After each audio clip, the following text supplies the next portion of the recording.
Social post టెక్ఎక్స్. ఈరోజు మనతో ఉపేంద్రనాథ్ రెడ్డి గారు ఉన్నారు from Shlokam technologies. 20 years of ఎక్స్పీరియన్స్తో expert in Java full stacks. So let's welcome him. Hello Upendra garu. Hi అండి. సార్, ఇప్పుడు రియల్ టైమ్ ప్రాజెక్ట్స్ ప్లేస్మెంట్స్కి ఎంత ఇంపార్టెంట్ అంటారు?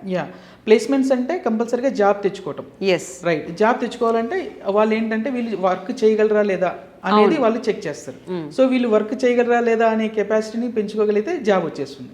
ఇప్పుడు వర్క్ చేయాలంటే ఎవరైనా సరే మనకేంటంటే ఇప్పుడు నేను ఏదైనా బైక్ నేర్చుకోవాలంటే నా దగ్గర బైక్ ఉండాలి. అవును, బైక్ ఉంటే నేర్చుకోగలుగుతాను. కారు ఉంటే కారు నేర్చుకో. అది ఏవీ లేకుండా నేను బుక్లో చూసి అది నేను నేర్చుకుంటానంటే వర్కౌట్ కాదు. సో అలాగే మనము వర్క్ చేయగలగడం నేర్చుకోవాలంటే మన దగ్గర ఒక ప్రాజెక్ట్ ఉండాలి. ఓకే. బుక్ లో ఉన్నట్టు లేకుంటే చిన్న చిన్న టాయ్స్ అందుకే చాలా అడుగుతారు కదండి ఇవి. డెఫినెట్ గా. ఎందుకంటే వాళ్ళు ప్రాబ్లం ఇచ్చి చేసేయండి.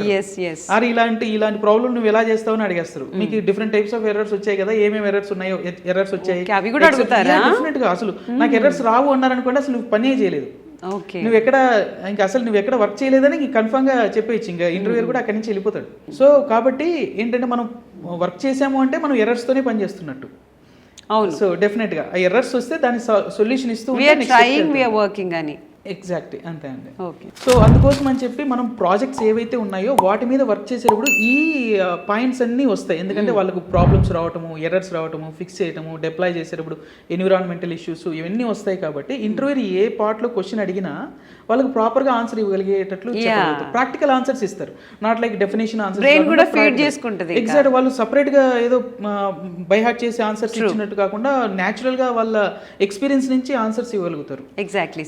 సో అందుకోసమని ఈ రియల్ టైం ప్రాజెక్ట్స్ చాలా ఇంపార్టెంట్, చాలా హెల్ప్ఫుల్ అవుతాయండి. సార్, ఇప్పుడు కొంతమంది చాలా స్మార్ట్ ఉంటారు, వెరీ ఇంటెలిజెంట్ పీపుల్ ఉంటారు, కానీ కమ్యూనికేషన్లో వెరీ పూర్ ఉంటారు.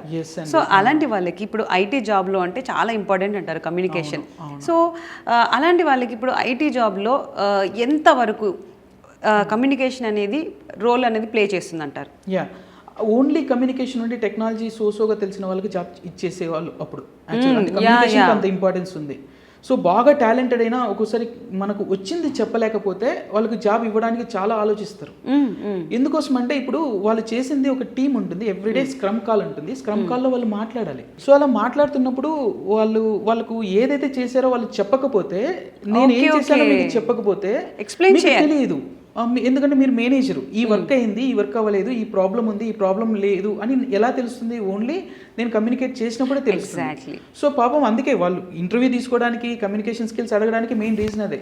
చాలా మంది ఏంటంటే వర్క్ చేయగలుగుతున్నాను కదా, నాకెందుకు ప్రమోషన్ ఇవ్వరు, నాకెందుకు నెక్స్ట్ ఫర్దర్ గా అలా ఫీల్ అవుతా చాలా మంది ఉంటారు. ప్రాబ్లం ఏంటంటే వాళ్ళకు పెద్ద ప్రాబ్లం వర్క్ చేయడం అనేది ఒకటి కాదు, ఆ వర్క్ చేసింది వేరే వాళ్ళకి చెప్పగలగాలి, ఆ క్లయింట్ కి అర్థమయ్యేలాగా చెప్పగలగాలి. చెప్పలేనప్పుడు చేయనట్టే. వాళ్ళు అలా కన్సిడర్ చేసేవాళ్ళు. డెఫినెట్ గా చెప్పలేనప్పుడు చేయనట్టే, ఏదో వాళ్ళ వర్క్ వాళ్ళు చేసుకున్నారు అన్నట్టే ఉంటుంది. సో ఒకవేళ చెప్పగలిగితే అదే సేమ్ ఇతను ఫాలో అయిన మంచి టెక్నికల్ గా ఉన్న పర్సన్ ఆ ఫాలో అయిన మెథడ్స్ ఏవైతే ఉన్నాయో ఆ మెథడ్స్ చెప్పగలిగితే వేరే వాళ్ళకి యూజ్ అవుతాయి. అర్థం చేసుకుంటాడు. సో మనము ఎంత వాల్యూ అనేది వాళ్ళకు కూడా తెలుస్తుంది. సో మన కోడ్లోకి వచ్చి వాళ్ళు తొంగి చూసి సూపర్ ఇతను వీనికి మేనేజర్ పోస్ట్ ఇచ్చేయాలా, ఆ పోస్ట్ ఇచ్చేయాలా అని వాళ్ళు ఎప్పుడు చెక్ చేయలేరు. సో బికాస్ చాలా మంది ఉంటారు కాబట్టి పర్ఫార్మెన్స్ చూస్తారు వాళ్ళు. డెఫినెట్ పర్ఫార్మెన్స్ చూడాలి అంటే మనం ప్రజెంట్ చేయాలంటే కమ్యూనికేషన్ ఉండాలి. రైట్. కమ్యూనికేషన్ ని ఇంప్రూవ్ చేసుకోవడం అనేది ఏంటి, చాలా మనం ఏదో షేక్స్పియర్ లాగా మాట్లాడాల్సిన పని ఏమి ఉండదు అక్కడ. మనకు వచ్చింది వాళ్ళకి అర్థమయ్యేలాగా చెప్పగలిగితే ఒక లెవెల్ దాటేసినట్టే అండి, ఒక లెవెల్ దాటేసినట్టే. సో నెక్స్ట్ లెవెల్లో అక్కడ ఉన్న కొన్ని వొకాబులరీస్ ఉంటాయి.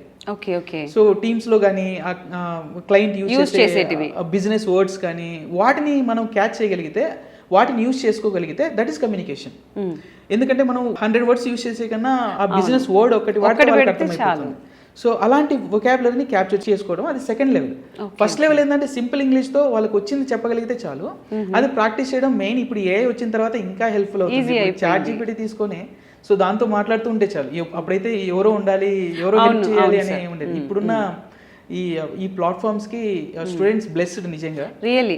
సో కాబట్టి వాటిని బాగా యూజ్ చేసుకోమని నా సలహా. సో మనకు ఇప్పుడు ఈ కమ్యూనికేషన్ ఇంప్రూవ్ అవ్వడానికి మేము యూజ్ చేసే మెయిన్ టూల్ ఏంటంటే మాక్ ఇంటర్వ్యూస్. మేము దగ్గరుండి యూజ్ చేస్తాము. And tell me about your self దగ్గర నుంచి టెల్ మీ అబౌట్ యువర్ నుంచి ప్రాజెక్ట్ తీసుకుంటారా అక్కడి నుంచి తీసుకుంటాం. తీసుకుని దీని తర్వాత ఒక ప్రాసెస్ ఏం చేశారు అంటే డైలీ కంపెనీస్ లో ఎలా అయితే ఒక స్క్రమ్ కాల్ ఉంటుందో డైలీ, అలా మేము ఈ రోజు ఏం నేర్చుకున్నామో చెప్పాలి. ఒక మీటింగ్ లాగా మేము ఆన్లైన్ లో పెట్టేసి ఈవినింగ్ టైంలో అందరు కనెక్ట్ అయిపోయి they have to tell about their work, like what they have done today, what they are going to do tomorrow, and then do you have any errors and do you have any problems. Basic నుంచి నేర్పిస్తారు మీరు. ఇలాంటి రోజు చెప్పేదానికి మేము ఒక opportunity ఇస్తాం ఒక మీటింగ్ ఎవ్రీడే. సో వాళ్ళకి ఒక 1 minute టైం ఉంటుంది. సో అది ఒక ఫస్ట్ ఫియర్ ని దాటుతారు. దాని తర్వాత నెక్స్ట్ పక్కన వాళ్ళు ఎలా అయితే మాట్లాడుతున్నారో మంచిగా వాళ్ళని కాపీ చేయడానికి ట్రై చేస్తారు.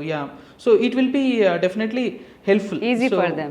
మెయిన్ ఇవన్నీ కాకుండా మాక్ ఇంటర్వ్యూస్ లో ఇంకా ఎక్కువ హెల్ప్ అవుతుంది.